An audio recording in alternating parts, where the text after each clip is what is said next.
En fonction de son âge et de sa situation professionnelle, un primo-déclarant peut suivre différents parcours. Entre 18 et 20 ans, il peut choisir de rester rattaché au foyer fiscal de ses parents ou réaliser sa propre déclaration.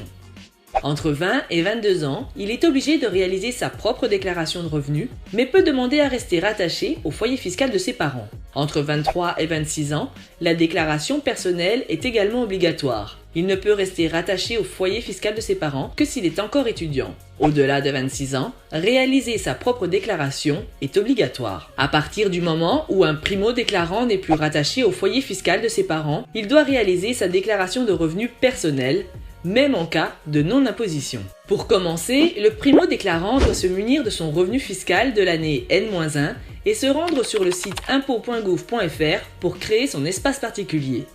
Il aura reçu au préalable un courrier de l'administration fiscale française lui communiquant son numéro d'accès en ligne ainsi que son numéro fiscal. Il devra alors choisir un mot de passe et ajouter ses informations bancaires pour que son compte soit créé.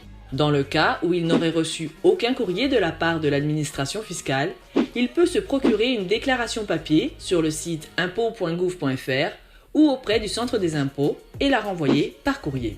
Une fois sa déclaration transmise à l'administration fiscale, celle-ci va déterminer si le primo-déclarant est imposable ou non.